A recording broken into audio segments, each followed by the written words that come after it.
You've been killing it at the gym. You are lifting heavier, feeling leaner, and your mirror finally stopped bullying you. Then one day you skip a workout. No big deal. Everyone deserves a rest day, right? But then another day passes and another. Soon it's been a week, then two. Then 30 days later, you're standing in front of the mirror again and your body feels different. But what exactly happened inside your body during these 30 days? Did you really lose all your gains? Did your metabolism crash? Or did your body actually thank you for the break? Most people think, I'll take a short break. I'll get back next week. And then life happens. Meetings, late nights, deadlines, until 1 week turns into 4. If that sounds familiar, this video is for you. Because by the end of this, you'll know exactly what happens inside your body from day 1 to day 30. Then you stop working out completely. And what to do when you come back. The first 48 hours, or the reward phase. Alright, so you've officially skipped your first 2 days. Even most of the gym goers sometimes take 2-day breaks as a rest day. So you're still not off the track. But what's happening right now inside your body? Believe it or not, you're actually in a good place. When you train, you create tiny microscopic tears in your muscle fibers. That's called microtrauma. Not the trauma that you had with your ex. It's the body's way of saying, okay, I'll rebuild this stronger next time. So when you rest, even for 48 hours, your body gets to work. Muscle protein synthesis goes up, inflammation goes down, glycogen refills, and your nervous system finally gets to breathe. This is the supercompensation phase, where the gains are actually made. In these first 48 hours, your performance might even improve. That's why top athletes build in rest days on purpose. So if you're 2 days off, you're not lazy, you're literally growing. But that benefit only lasts so long. By day 3, things start to change. Day 3 to 7 are going to be the subtle slump phase. Day 3. You're scrolling Instagram. You see a gym buddy posting, back and biceps, let's go. You tell yourself, there, I'll get back tomorrow. But under the surface, your body's like, wait, are we done? Is the training season over? Because by day 3 to 5, your body starts lowering your muscle glycogen stores. That's your own demand fueling for lifting and sprinting. And here's the kicker. Glycogen binds with 3 parts water, so when it depletes, you lose a ton of water. That's why after a week, you might look in the mirror and think, dang, I'm smaller. Am I losing muscles already? Nope, it's not muscle. It's just water leaving your muscles. But that flat feeling, yeah, it's real. It's demotivating. At the same time, your mitochondria, yes, those powerhouses of your cells, are getting a bit lazy. Your body says, we don't need this much energy production anymore, and starts scaling down. This means you start feeling sluggish. Workouts feel harder if you try to come back midweek, and your endurance begin to dip slightly. By day 7, you might also feel your mood drop. Exercise floods your brain with dopamine and serotonin, your feel-good neurotransmitters. Without that regular hit, your brain chemistry goes a bit quiet. That's why skipping the gym for a week doesn't just make you lose fitness, it can actually make you lose motivation to work out again. It's the start of a vicious cycle. So by the end of week 1, you're not just physically pausing your progress, you're starting to mentally drift away from the habit that built you. And this is where most people lose momentum. Now we're at week 2. Metabolism hits the brakes. By day 10, your body realizes this isn't just a long weekend off, it's starting to adapt to a new normal. Your VO2 max, the measure of how efficiently your body uses oxygen, it can drop by up to 10% in 2 weeks. That's your stamina and heart health taking a noticeable dip. Your mitochondria continues to shrink in both numbers and efficiency. Fewer powerhouses means less energy output, which also means slower metabolism. And now something sneaky happens. Your insulin sensitivity begins to decline, which means your body gets worse at handling carbs. The same pasta you used to burn off like jet fuel, now it's most likely to be stored as fat. Even if you're eating the same, you could start gaining weight, mostly from fat storage. By the end of week 2, your endurance could be down by 15 to 20%, you might feel heavier or bloated, and mentally you're less sharp and energized. But here's the twist, your strength hasn't completely faded yet. You can still lift around 80 to 90% of your old maxes. That's because neuromuscular efficiency, or what you call brain-muscle connection, sticks around longer. So if you come back now, you'd bounce back fast. But if you don't, week 3 is where your body starts giving up the gains. But yeah, it's been 2 weeks already. You know what else sticks next 2 weeks, that is to make these high quality videos. So I'm begging you to subscribe to this channel because I'm losing a lot of sleep making these videos. Subscribe and become the foundation of this new channel. And give it a like too along the way to push it in the mighty algorithm. Next we have week 3, the downward spiral. Welcome to week 3, the phase where your body officially decides we are not an athlete anymore. If your workouts were part of your routine, your body has adapted beautifully. Stronger muscles, better oxygen flow, efficient fat burning. But the moment that stimulus disappears, your body starts reversing the upgrades. At first, it starts small, tiny reductions in enzyme activity, a bit less muscle glycogen, but by week 3, your body activates catabolism,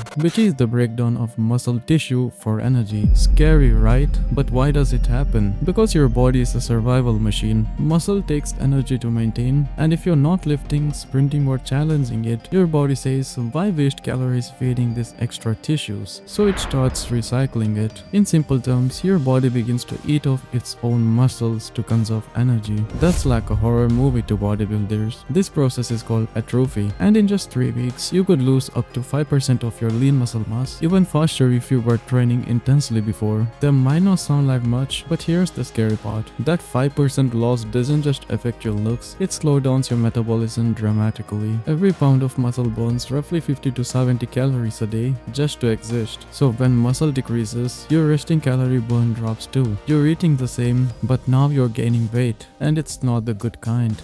Now before week 4, let's talk about the other problems that happens in your body, like the hormonal chaos. As muscle breaks down, your hormones start going off balance. Your testosterone, the hormone responsible for building muscle and burning fat, begins to drop. Studies show that after just 3 weeks of inactivity, testosterone levels can decline by 10 to 20%, especially in men. Meanwhile, cortisol, your stress hormone, begins to rise. And cortisol does 3 nasty things at once. It increases fat storage, particularly around your belly, it breaks down muscle tissue even faster, and it kills motivation, making it harder to get back to training. I know cortisol looks like a movie villain now. So after this, you got a perfect storm. Low testosterone means less drive to work out. High cholesterol means more stress and more fat. Less muscles means fewer calories burnt. And here's the kicker. Your body doesn't immediately show massive weight gain on the scale, because while muscle disappears and fat creeps in, your total weight might stay roughly the same. That's what makes detraining so deceptive. You look softer, you feel heavier, but the scale lies to you. Your composition changes, not your weight. So even if you say, hey, I've gained a pound, you likely traded muscle for fat, and that's not a good thing. Now let's talk about how your brain and body disconnects, which is something most people never consider. Your brain starts to forget how to work with your muscles. See, strength isn't about how big your biceps are. It's also about how well your brain communicates with your muscles, something called neuromuscular efficiency. When you stop training, these connections weaken. Your coordination, your reaction speed, and the power output drops. Ever notice when you come back to the gym after a few weeks off, even the warm-up feels awkward? That's because your brain's movement map is rusty. It's like opening an old computer file that takes forever to load. Your central nervous system, or CNS, has adapted to handle heavy loads and faster signals. Without stimulation, those neural pathways begin to downregulate. In short, your muscles aren't just smaller, they're less connected to your brain. That's why your comeback workouts feel so brutal. It's not just your muscle crying, it's your entire nervous system relearning the rhythm. Now let's see the effect on your sleep, energy, and mental slump. By the end of week 3, the side effects go beyond the mirror. They hit your energy, mood, and sleep hard. Without exercise, your body produces less serotonin and dopamine, 2 of the neurotransmitters crucial for motivation and happiness. Your sleep quality drops because your body isn't cycling through the physical fatigue repair rhythm it's used to. You fall asleep slower, you wake up more often, and your dreams more stress-based and less restorative. And during the day, you might notice you're more anxious, more tired despite doing less, and less focused at your work or school. That's not coincidence, it's chemical imbalance. Do you see how no good changes happen in your body? It's because exercise isn't just physical, it's literally medicine for your brain. When you remove it, your hormones fall out of sync, and so does your mental clarity. You might even start craving junk food more because your dopamine system is begging for stimulation. That's why people who quit working out often find themselves snacking more. It's not hunger, it's chemistry. So by the end of 3 weeks, you're in a strange zone. You're eating more, burning less, sleeping worse, and feeling weaker, even though you technically did nothing wrong. But what happens next? There is in week 4. It's where your body officially rewrites itself for laziness. Here we are at day 30, a full month since your last workout. At this point, your body isn't waiting for your comeback anymore. It re-engineered itself for a lower energy existence. Let's break it down. Muscle strength is down by 10 to 15% now. Cardio capacity, that is VO2 max, is down by 20 to 25%. Resting heart rate is up by about 5 to 10 beats per minute, and your metabolism slowed by nearly 5%. It doesn't sound like much until you realize that's hundreds of calories per week, which is no longer being burnt. Inside, your mitochondria has shrunk, there are fewer of them, and the ones that remains are sluggish. So what used to be a casual jog now feels like a full-on battle, and that sense of heaviness you feel, that's your body's new baseline. Even your heart is affected. One of the first organs to feel the impact of inactivity is your heart. Within 30 days, the left ventricle, the chamber that pumps oxygenated blood, becomes slightly less efficient. Each beat pushes out less blood, meaning your heart has to beat faster to deliver the same amount of oxygen. This raises your resting heart rate and can increase blood pressure in some people. The result? You feel winded by climbing stairs that used to be easy. Your capillary density, the network of tiny blood vessels feeding your muscle, also decrease. Less blood flow means less oxygen delivered, so that means slower recovery and more fatigue. And if you used to do cardio regularly, the loss feels dramatic. It's like your endurance engine just downgraded from turbo V8 to an old lawnmower. You also lose a lot of lean mass while your fat begins to rise. Even if your scale hasn't moved, your body has entered a phase scientists call metabolic adaptation. In simple terms, it's learned that less movement is the new normal, so it reduces energy use everywhere it can. Your thyroid hormones T3 and T4 drop slightly. These hormones regulate your metabolic rate. Lower level means your body becomes stingier with calories. And here's the paradox. If you start eating less to compensate, your metabolism slows even further. If you eat the same, the surplus calories turns into fat. So it's like your body's efficiency just backfired. By now, your physical changes have started messing with your mindset. The mental benefits of exercise, dopamine, serotonin, and endorphins have also decreased. Your brain gets less of that natural reward chemistry, so your motivation dips even lower. It's not just laziness, it's literally neurochemistry working against you. Your prefrontal cortex, the part of your brain that helps with discipline and decision making, is less stimulated without exercise. That's why after a month off, people say, I just can't get back into it. It's not that they have lost willpower, they have lost momentum. That is biologically and psychologically. You're now fighting your own body to restart.